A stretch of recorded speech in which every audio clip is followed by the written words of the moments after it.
Assalamualaikum warahmatullahi wabarakatuh. Selamat datang di Waalaikumsalam kelas warahmatullahi Semantik wabarakatuh. Al-Quran di Ilmu Al-Quran dan Tafsir Fakultas Uludin dan Pemikiran Islam UIN Sunan Kalijaga Yogyakarta.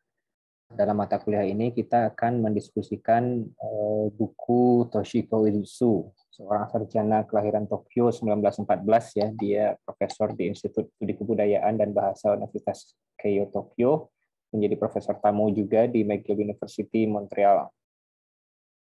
Ada 3 buku dia yang diterjemahkan ke bahasa Indonesia dalam bidang semantik Al-Quran, yaitu relasi Tuhan dan manusia, pendekatan semantik terhadap Al-Quran. Yang kedua, konsep-konsep etika religius dalam Al-Quran. Dan yang ketiga, konsep kepercayaan dalam teologi Islam. Dalam pertemuan ini, kita akan membahas pengantar semantik yang disampaikan oleh Toshiko Izuzu dalam bukunya God and Man in the Quran, atau terjemahan bahasa Indonesianya, relasi Tuhan dan manusia. Kita mulai pengertian semantik. Apa itu semantik? Toshiko Izuzu menjelaskan bahwa kajian semantik adalah kajian mengenai makna. Jadi apapun yang punya makna itu hampir-hampir semuanya adalah kajian dari semantik. Tapi tentu dalam hal ini kita berbicara makna bahasa ya. Maka semantik adalah kajian mengenai istilah-istilah kunci suatu bahasa.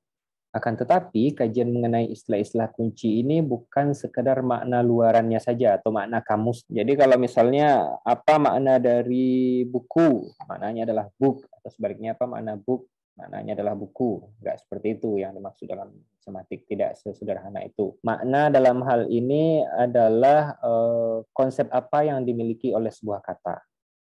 Konsep apa yang terkandung dalam sebuah kata. Tetapi konsep itu adalah upaya kita untuk mengenal worldview pengguna bahasa. Dalam bahasa filsafatnya Weltanschauung, filsafat Jerman ya.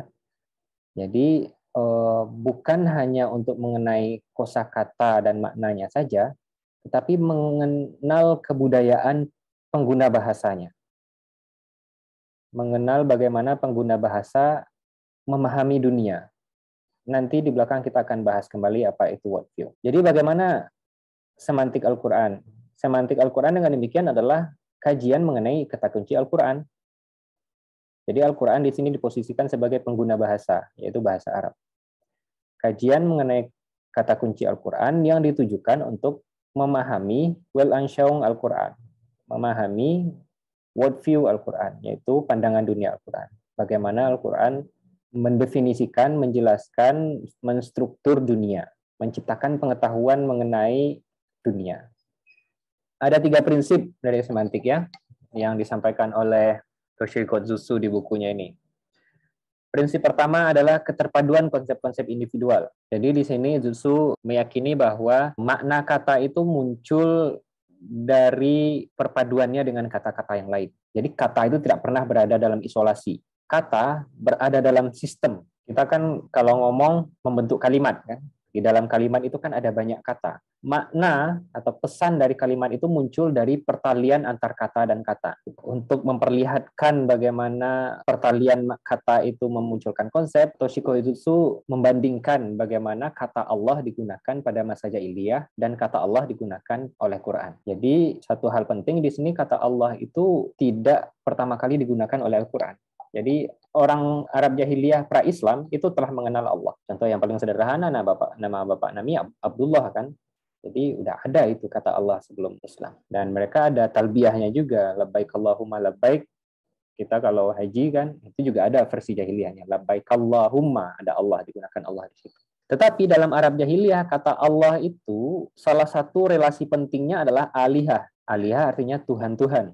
Allah adalah nama Tuhan dan alihah adalah Tuhan-Tuhan. Jadi pertalian antara kata Allah dan alihah itu menggambarkan bagaimana kepercayaan ketuhanan jahiliyah, yaitu politeis. Jadi dalam worldview-nya orang Arab jahiliyah, ketika ada muncul kata Allah, itu adalah sistem politeisme.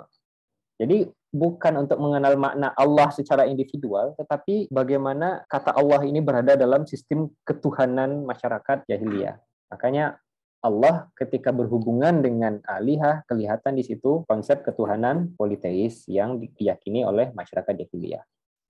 Salah satu ciri khas bahasa Quran itu adalah Al-Quran seringkali menggunakan kosakata lama tapi dalam struktur baru. Kan Al-Quran menggunakan bahasa Arab. Nah, kosakata Arab yang digunakan Quran itu ya kosakata Arab yang dikenal oleh orang jahiliyah juga, tetapi Al-Quran menempatkannya dalam sistem atau struktur atau relasi makna baru.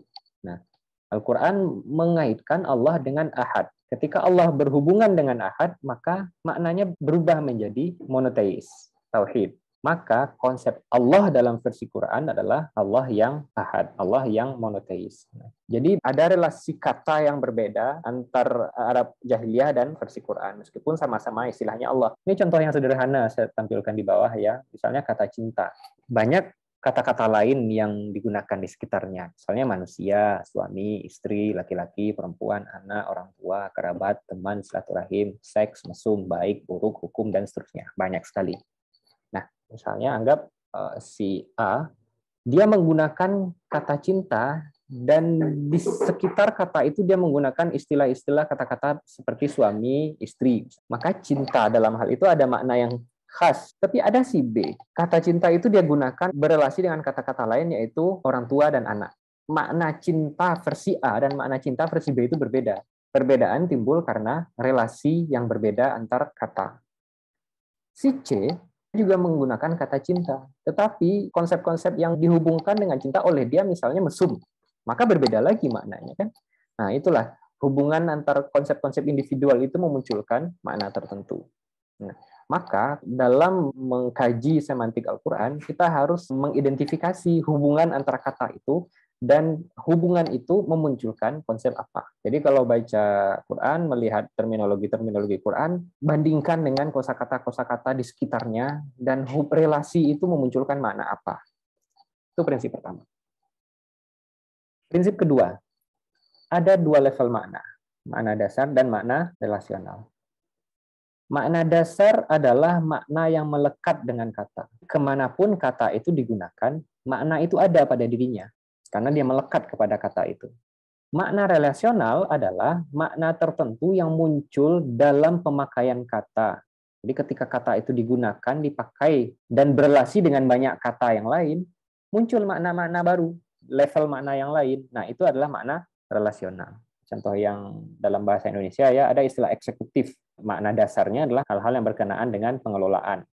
Tetapi ada dua kalimat di sini. Kalimat pertama, tiket kereta api eksekutif lebih mahal daripada pesawat terbang ekonomi. Jadi kata eksekutif bergandengan dengan tiket kereta, dengan mahal, dengan pesawat terbang, dengan ekonomi. Maka makna eksekutif di situ berhubungan dengan level harga atau layanan di alat transportasi.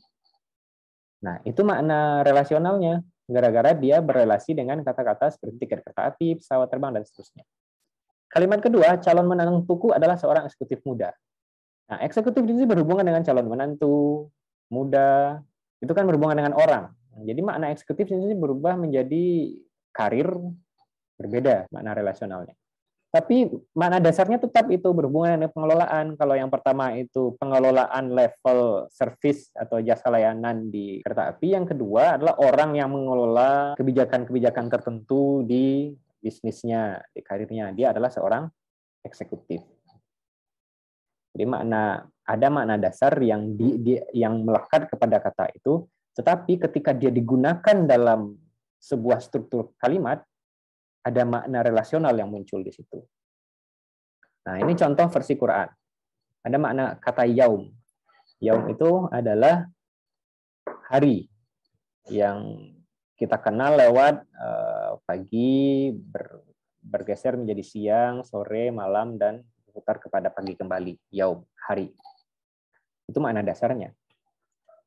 Tetapi Al-Quran menggunakan kata yaum itu bergandengan dengan kata-kata seperti al-akhir, yaumul akhir, al-qiyamah, yaumul qiyamah, ad-din, al-ma'ad, dan seterusnya.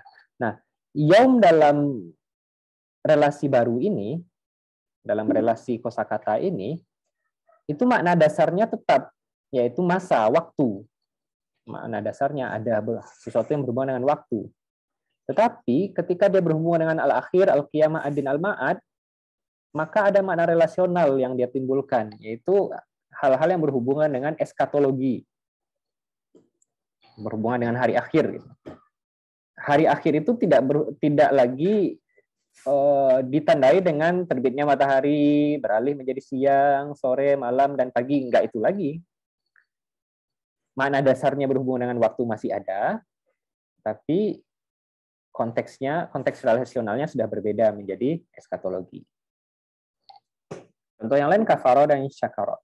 Dalam kafaro itu makna dasarnya berhubungan dengan berantonim dengan syakaro.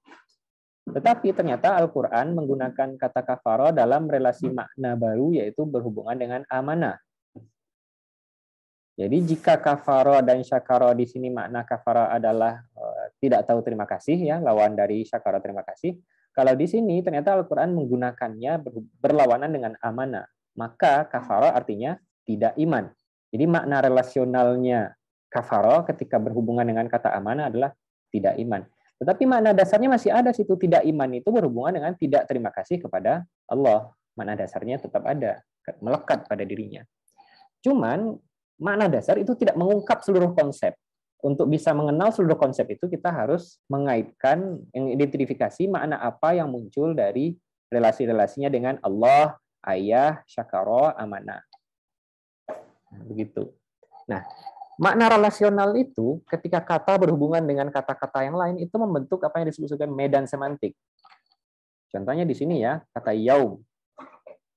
Yaum itu berhubungan dengan al-akhir, al-qiyamah, ad-din, al-ma'ad. Nah, kata-kata ini ketika kita kumpulkan dan dikelompokkan menjadi satu, maka dia menjadi sebuah medan semantik.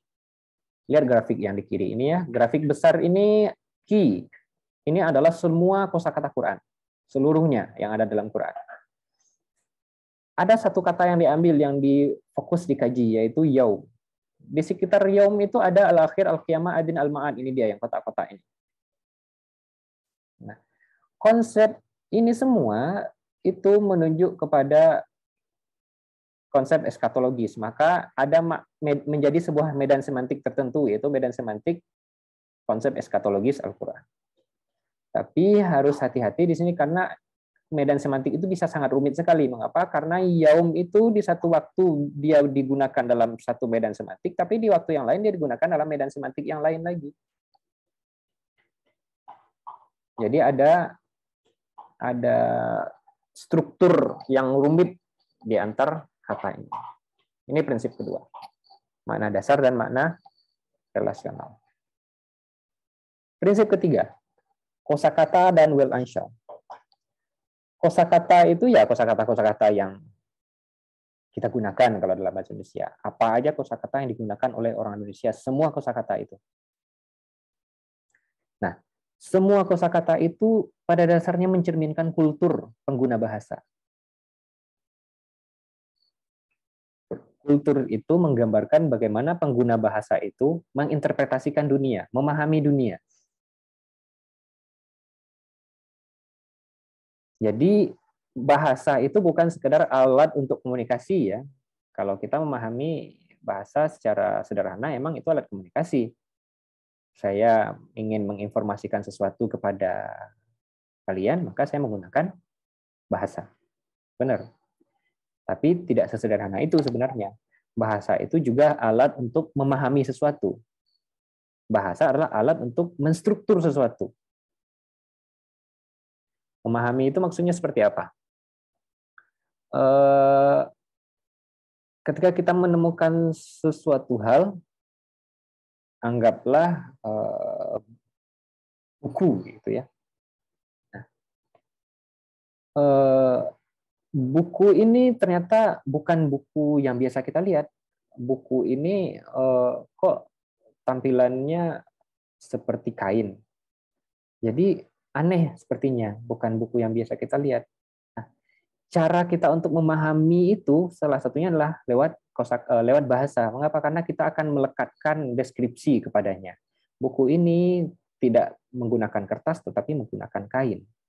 Halamannya hanya ada 6 atau 8 halaman. Isinya adalah gambar-gambar. Oh, ternyata ini buku yang digunakan untuk anak bayi ketika mereka diperkenalkan kepada buku. Karena kalau dalam bentuk kertas, nanti dirobek sama si bayi itu. Jadi cara kita memahami sebuah benda adalah mendeskripsikannya dengan bahasa. Kita juga menstruktur sesuatu dengan bahasa. Misalnya ada buku yang bagus, ada buku yang jelek. Bagus itu kita kategorikan dengan bahasa. Bagus adalah buku yang begini, begini, begini, begini.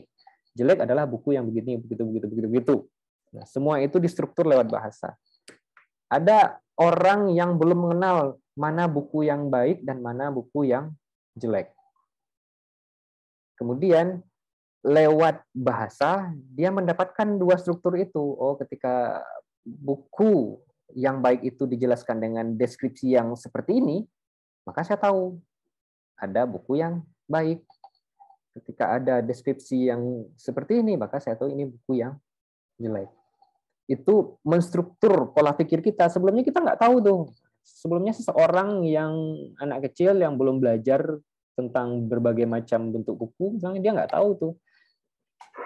Tapi ketika dia mengenal deskripsi-deskripsi tertentu mengenai bahasa, mengenai buku, dan deskripsi itu dilekatkan kepadanya konsep baik dan buruk, maka dia menjadi tahu buku baik dan buku yang buruk. Jadi bahasa memberikan struktur pemikiran tertentu bagi dia mengenai buku. Nah, ini contoh yang saya gunakan di sini ya, sampean, jenengan, anta, anti, you, ada 3. Ini bahasa Jawa, ini bahasa Arab, ini bahasa Inggris. Nah, ini tidak sesederhana kata sapaan ya, tapi ini menyimpan bagaimana budaya ketiga bahasa ini menginterpretasikan relasi. Ini memperlihatkan sampean jenengan ada 2 tingkat bahasa ya, perlihatkan ada hierarki sosial dalam bahasa ini. Jadi orang tidak bisa sembarangan ngomong, harus memperhatikan hierarkinya. Kalau dalam bahasa Arab ini ada anta, ada anti, berarti dibedakan nih gendernya, laki-laki perempuan. Kalau Indonesia nggak ada kamu gitu ya, nggak ada kamu laki-laki, kamu perempuan sama saja. Itu menggambarkan bagaimana world view orang Indonesia dan Arab mengenai gender. You, Inggris ya rata aja, dan dalam bahasa Inggris you itu bisa kita gunakan anak kepada ibunya ngomong you biasa. Sementara kita di Indonesia nggak bisa ngomong sama orang tua kita kamu gitu kan.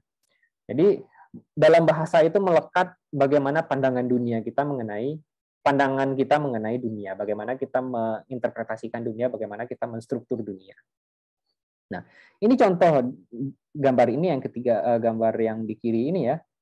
Ini sempat kontroversi di beberapa tahun yang lalu. Kata perempuan di KBBI itu dijelaskan dengan kosakata apa aja. Kata apa yang dihubungkan dengan perempuan? Perempuan gelada, maksudnya pelacur. Perempuan jahat, perempuan jalang, perempuan simpanan, perempuan nakal, perempuan lecah. Jadi kenapa kosakata yang lekat dengan perempuan ini yang jelek-jelek aja?